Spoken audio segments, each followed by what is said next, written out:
Hi, ഞാൻ പ്രതാപൻ.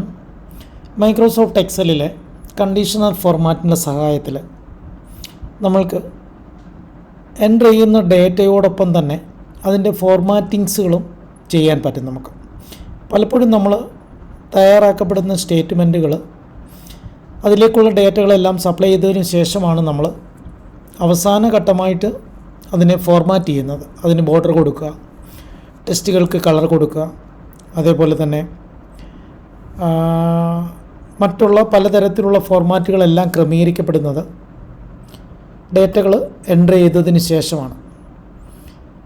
അപ്പോൾ അങ്ങനെയുള്ള ഡേറ്റ ഫോർമാറ്റിങ്ങുകൾ നമ്മൾ എൻ്റർ ചെയ്യുന്നതോടൊപ്പം തന്നെ ഫോർമാറ്റ് ചെയ്യപ്പെടേണ്ടി വരുന്ന സന്ദർഭങ്ങളിൽ നമ്മൾക്ക് കണ്ടീഷണൽ ഫോർമാറ്റ് എന്ന് പറയുന്ന കമാൻഡിൻ്റെ സഹായത്തിലൂടെ നമുക്ക് അത് സാധ്യമാകുന്നുണ്ട്. പലപ്പോഴും നമ്മൾ തയ്യാറാക്കപ്പെടുന്ന സ്റ്റേറ്റ്മെൻറ്റുകൾക്ക് പ്രിൻ്റ് ഔട്ടിന് വേണ്ടിയിട്ട് ബോർഡറുകൾ കൊടുക്കാറുണ്ട്. നിലവിൽ മൈക്രോസോഫ്റ്റ് എക്സലിൽ നമ്മുടെ റോയ്ക്കും കോളത്തിനും ബോർഡറുകളുണ്ട്, പക്ഷേങ്കിൽ പ്രിൻ്റ് ചെയ്യുമ്പോൾ നമ്മൾക്കത് ലഭ്യമാകാറില്ല. അങ്ങനെയുള്ള നിലവിൽ മൈക്രോസോഫ്റ്റിൽ കാണപ്പെടുന്ന ബോർഡറുകൾ കിട്ടണമെന്നുണ്ടെങ്കിൽ പ്രിൻ്റ് ചെയ്യുന്ന സമയത്ത് നമ്മൾ പ്രിൻ്റ് ഓപ്ഷനിലാണ് ഗ്രിഡ് ലൈൻസുകൾ പ്രിൻ്റ് ചെയ്യാൻ ഓപ്ഷൻ ഓണാക്കിയാൽ മാത്രമേ നമ്മൾക്ക് തയ്യാറാക്കപ്പെട്ട സ്റ്റേറ്റ്മെൻറ്റിനെ ടേബിളിനകത്താക്കി കിട്ടത്തുള്ളൂ. എന്നാൽ നമ്മൾക്ക് കുറച്ചുകൂടെ മീനിങ് ഒരു ടേബിൾ ഫോർമാറ്റിനകത്തുള്ള ഡേറ്റകളാക്കണമെന്നുണ്ടെങ്കിൽ നമ്മൾ അതിന് സെപ്പറേറ്റായിട്ട് ബോർഡറുകൾ അപ്ലൈ ചെയ്താൽ മാത്രമേ അത് ലഭ്യമാകുള്ളൂ. അങ്ങനെയാകുമ്പോൾ നമ്മൾ തയ്യാറാക്കപ്പെടുന്നതിനോടൊപ്പം തന്നെ ഡേറ്റകൾ എൻ്റർ ചെയ്യുന്നതിനോടൊപ്പം തന്നെ നമുക്ക് മതിയായിട്ടുള്ള ബോർഡറുകൾ ഇൻസർട്ട് ചെയ്തിട്ട് വരാൻ വേണ്ടിയിട്ട് കണ്ടീഷണൽ ഫോർമാറ്റ് എന്ന് പറയുന്ന കമാൻഡ് ഉപയോഗിക്കാൻ പറ്റും. എൻ്റെ വീഡിയോ കണ്ടുകൊണ്ടിരിക്കുന്ന നിങ്ങൾ ദയവായിട്ട് ഇഷ്ടപ്പെട്ടാൽ ലൈക്ക് ചെയ്യാൻ മറക്കരുത്. അതേപോലെ തന്നെ ആദ്യമായിട്ടാണ് എൻ്റെ വീഡിയോ കാണുന്നവർ ദയവായിട്ട് സബ്സ്ക്രൈബ് ചെയ്യുക. നിങ്ങളുടെ സുഹൃത്തുക്കളിലേക്കും വീഡിയോ ഷെയർ ചെയ്യുക. ഞാൻ അപ്ലോഡ് ചെയ്യപ്പെടുന്ന നിങ്ങൾക്ക് പ്രയോജനപ്പെടുന്നതായിട്ടുള്ള വീഡിയോകൾ യൂട്യൂബിൽ നോട്ടിഫിക്കേഷൻ ലഭ്യമാകണമെന്നുണ്ടെങ്കിൽ ബെൽ ബട്ടൺ കൂടി നിങ്ങൾ ഓണാക്കിയിടുക. നമുക്ക് മൈക്രോസോഫ്റ്റ് എക്സലിൽ പോയിട്ട് എങ്ങനെയാണ് ഇത് അപ്ലൈ ചെയ്യുന്നതെന്ന് നോക്കാം. നിങ്ങൾക്ക് വേണ്ടി ഞാനിവിടെ ഒരു സ്റ്റേറ്റ്മെൻറ്റ് തയ്യാറാക്കിയിട്ടുണ്ട്. ഇവിടെ നമ്മൾ ബാക്കി തുടർന്ന് വരുന്ന റോയിലേക്കുള്ള ഡേറ്റകൾ എൻ്റർ ചെയ്യുമ്പോൾ മാനുവലി ഇതിൻ്റെ ബോർഡർ ഇൻസർട്ട് ചെയ്യുക എന്നുള്ളതാണ് നമ്മൾ ചെയ്തുകൊണ്ടിരിക്കുന്ന മെത്തേഡ് എന്ന് പറയുന്നത്. പക്ഷേങ്കിൽ അങ്ങനെ വേണ്ട. നമ്മൾ ഓരോ സമയത്തും എൻ്റർ ചെയ്യപ്പെടുന്ന ഡേറ്റകൾക്ക് അനുപാതികമായി തന്നെ താഴേക്ക് നമുക്ക് റോ ഇൻസർട്ട് ചെയ്യണമെന്നുണ്ടെങ്കിൽ ചെയ്യേണ്ട പ്രൊസീജിയർ ആദ്യം കോളംസ് സെലക്ട് ചെയ്യുക എന്നുള്ളതാണ്. അടുത്ത സ്റ്റെപ്പിൽ നമ്മുടെ മൈക്രോസോഫ്റ്റ് എക്സലിനകത്തെ കണ്ടീഷണൽ ഫോർമാറ്റ് എന്ന് പറയുന്ന കമാൻഡിനെ ചൂസ് ചെയ്യുക.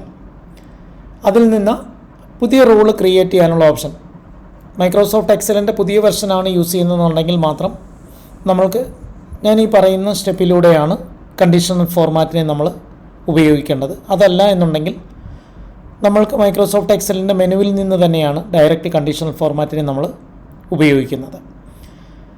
ഇവിടെ നമുക്ക് ടൂൾ ബാറിൽ തന്നെ ലഭ്യമായിട്ടുണ്ട് കണ്ടീഷണൽ ഫോർമാറ്റ്. അതിൽ നിന്ന് ന്യൂ റൂൾ എന്ന് പറയുന്നതിൽ ക്ലിക്ക് ചെയ്യുക. അപ്പോൾ കിട്ടുന്ന ഡയലോഗ് ബോക്സിൽ നിന്ന് സ്റ്റൈൽ എന്ന് പറയുന്ന കോളത്തിൽ നിന്ന് നമ്മൾ ചൂസ് ചെയ്യേണ്ടത് ക്ലാസിക് മോഡാണ്. നമ്മുടെ പഴയ മൈക്രോസോഫ്റ്റ് എക്സലിൻ്റെ വെർഷനുകൾ യൂസ് ചെയ്യുന്ന ആൾക്കാർക്ക് ആ പറയുന്ന വ്യൂ ആയിരിക്കും സാധാരണ കിട്ടുന്ന ഡയലോഗ് ബോക്സ്. ഇതുപോലെ ആയിരിക്കണമെന്നില്ല. പുതിയ വെർഷനാണ് യൂസ് ചെയ്യുന്നതെന്നുണ്ടെങ്കിൽ ഇതേ മെത്തേഡിലാണ് നമ്മൾ കണ്ടീഷണൽ ഫോർമാറ്റിനെ ഉപയോഗിക്കേണ്ടത്. അതിൽ നിന്ന് ക്ലാസിക്കിനെ ചൂസ് ചെയ്യുക. അപ്പോഴും പുതിയതായിട്ടുള്ള ഒരു ഡയലോഗ് ബോക്സ് ആയിരിക്കും പ്രത്യക്ഷപ്പെടുന്നത്. അതിൻ്റെ രണ്ടാമത്തെ കോളത്തിൽ നിന്ന് നമ്മൾ സെലക്ട് ചെയ്യേണ്ട ഓപ്ഷൻ എന്ന് പറയുന്നത് use a formula to determine which cells to format എന്ന് പറയുന്നതാണ് നമ്മൾ സെലക്ട് ചെയ്യേണ്ടത്. അതിനുശേഷം അത് സെലക്ട് ചെയ്യുന്ന സമയത്ത് അതിനാവശ്യമായിട്ടുള്ള ഫോർമുല അപ്ലൈ ചെയ്യാൻ വേണ്ടിയിട്ടുള്ള ഒരു പുതിയ കോളം അവിടെ ക്രിയേറ്റ് ആവുന്നുണ്ട്. അതിൽ നമ്മൾ ക്ലിക്ക് ചെയ്യുക. അതിനുശേഷം ഞാൻ ഈ പറയുന്ന ഫോർമുല അതേപോലെ തന്നെ നിങ്ങൾ ആ കോളത്തിനകത്ത് ടൈപ്പ് ചെയ്യുക. ഈക്വൽ സിമ്പൽ കൊടുക്കുക. ഏത് സെല്ലിനകത്തുള്ള ഫോർമാറ്റാണോ തുടർന്ന് വരുന്ന ഡേറ്റ എൻ്റർ ചെയ്യുന്ന സമയത്ത് നമുക്ക് അപ്ലൈ ചെയ്യേണ്ടത് ആ സെല്ലിൻ്റെ അഡ്രസ്സ് പറഞ്ഞു കൊടുക്കുക. ഇപ്പോൾ റോൾ നമ്പറിനകത്ത് നമ്മൾ ആൾറെഡി ബോർഡർ ക്രിയേറ്റ് ചെയ്തിട്ടുണ്ട്. അപ്പോൾ നമ്മൾ റോൾ നമ്പർ എന്ന് പറയുന്ന കോളം ആ സെല്ല് സെലക്ട് ചെയ്ത് കൊടുക്കുക. സെല്ലിൻ്റെ അഡ്രസ്സ് അവിടെ ഫൗണ്ട് ചെയ്തിട്ടുണ്ട്. നമുക്കറിയാം മൈക്രോസോഫ്റ്റ് എക്സലിൽ സെല്ലുകൾക്കെല്ലാം ഓരോ പേരുകളുണ്ടെന്നുള്ളത്. അതെല്ലാം ഞാൻ മൈക്രോസോഫ്റ്റ് എക്സലിൻ്റെ ആദ്യ വീഡിയോകളിൽ പറയുന്നുണ്ട്. ആ വീഡിയോകൾ കണ്ടു കഴിഞ്ഞാൽ നിങ്ങൾക്കത് കുറച്ചുകൂടെ എളുപ്പമാകും. ഇവിടെ നിലവിൽ നമുക്ക് കിട്ടിയിരിക്കുന്ന മൈക്രോസോഫ്റ്റ് എക്സൽ സെല്ലിൻ്റെ റെഫറൻസ് നമുക്ക് മാറ്റണം.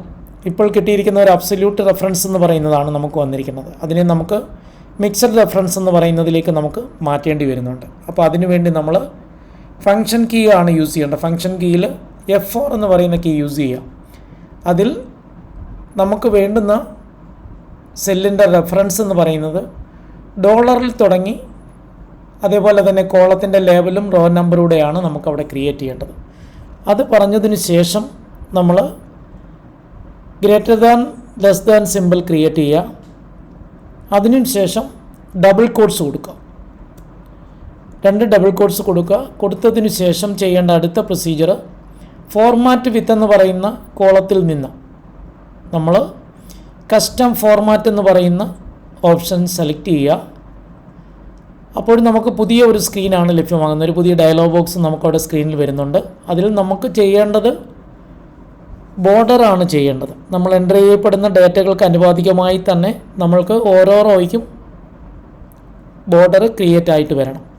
അതിന് നമ്മൾ ബോർഡർ എന്ന് പറയുന്ന പേജാണ് യൂസ് ചെയ്യേണ്ടത്. ഇവിടെ നമ്പർ ഫോർമാറ്റ് വേണമെങ്കിൽ സെയിം അപ്ലൈ ചെയ്യാം, ഫോണ്ട് വേണമെങ്കിൽ മാറ്റാം. നമുക്ക് അങ്ങനെ നിരവധി ഫോർമാറ്റുകളെ നമുക്ക് ക്രമീകരിക്കാൻ പറ്റും ഓട്ടോമാറ്റിക്കലായിട്ട്.